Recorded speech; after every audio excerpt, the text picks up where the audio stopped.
Hola, ¿cómo están? Les saluda muy cordialmente Samuel Contreras Quinteros, abogado y profesor tutor en preparatugrado.cl. Espero que todos y cada uno de ustedes se encuentren muy bien.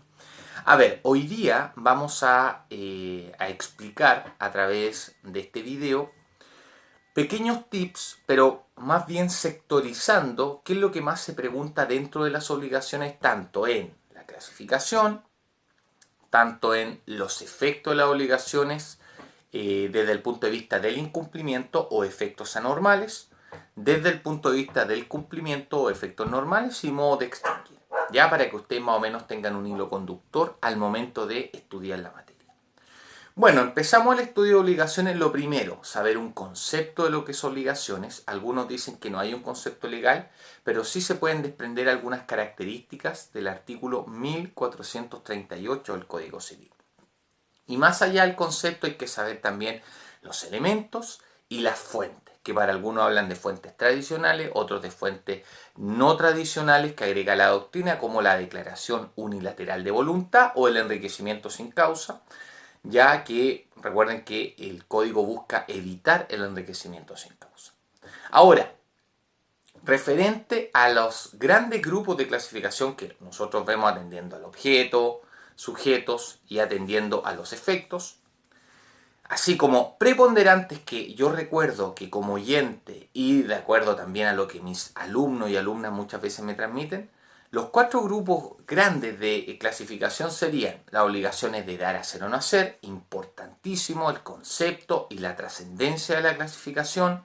Dos, las civiles y naturales en cuanto al concepto, al tratamiento del 1470 y los efectos. Las puras y simples y sujeta a modalidad, pero en particular la sujeta a modalidad.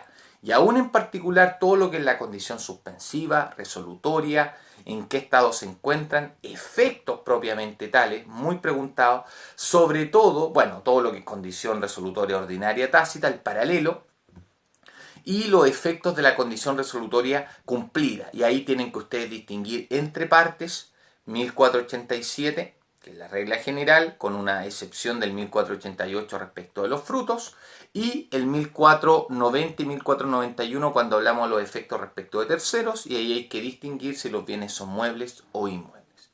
La acción resolutoria, que tiene una naturaleza mixta, recuerden ustedes, porque evidentemente puede emanar tanto el pacto comisorio como de la condición resolutoria tácita, y el plazo.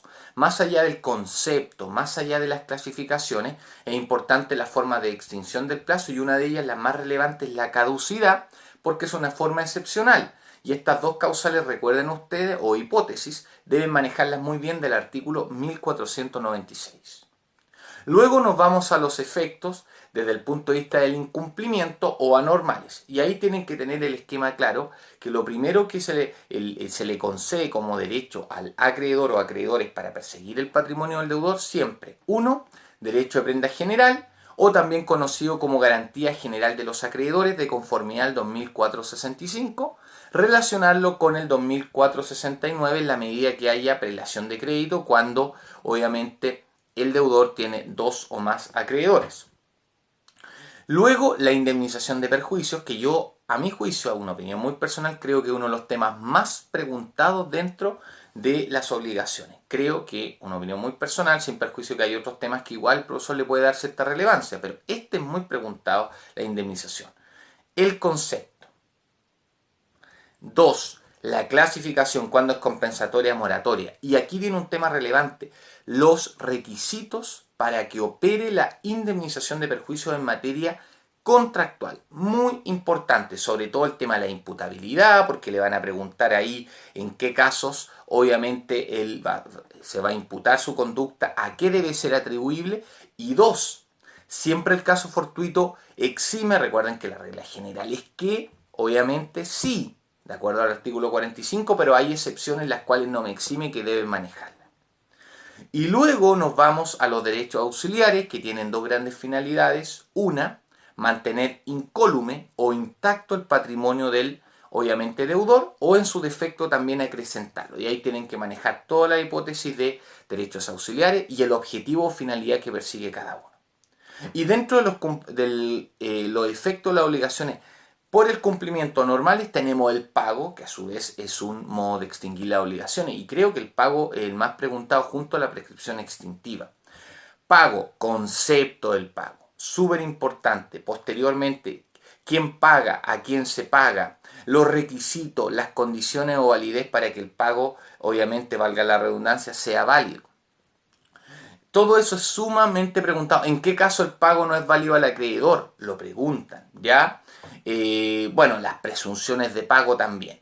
Y en algunos casos hay profesores que van a preguntar, ¿siempre el pago debe ser íntegro? Bueno, recuerden que existen modalidades de pago. Y dentro de las modalidades de pago tenemos el pago por consignación, el pago con subrogación, el pago con beneficio de competencia, tenemos la cesión de bienes y la dación en pago, que es un modo de extinguir creado por la doctrina. Por eso se llega a la conclusión que no son taxativos en cuanto a la enumeración. Luego me atrevería a decir que la prescripción extintiva es otro modo muy preguntado de extinguir porque tiene muchas relaciones en algunos aspectos con la prescripción adquisitiva. Pero también por el tema de que la regla general es que hay ciertas acciones que son imprescriptibles. Cuando la regla general es que prescriban, hay casos puntuales de imprescriptibilidad.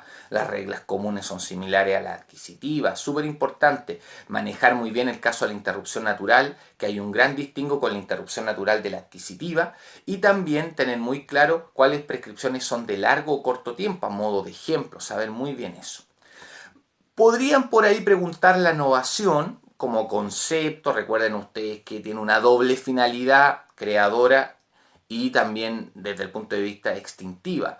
De acuerdo al 1630 del Código Civil se habla del contrato de novación y saber cuáles son más bien los requisitos, ¿ya? Y efectos. Eso es como a grandes rasgos, sin perjuicio que igual puede preguntarle a un profesor la pérdida de la cosa que se debe, que se relaciona mucho a la teoría de los riesgos o a la especie o cuerpo cierto. Y podría preguntarle también la resiliación o mutuo disenso por el concepto que hay y que se critica, ¿ya?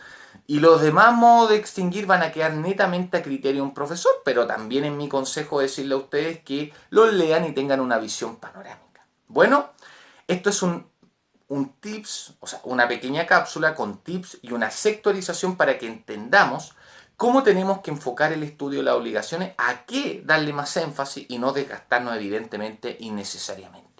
No te olvides, síguenos, suscríbete y comparte en nuestras redes sociales. Cualquier duda o consulta escríbenos al correo de contacto @preparatugrado.cl o bien puedes visitarnos en nuestra página web www.preparatugrado.cl o seguirnos en nuestras redes sociales, en Instagram, en YouTube, en Facebook, ¿ya?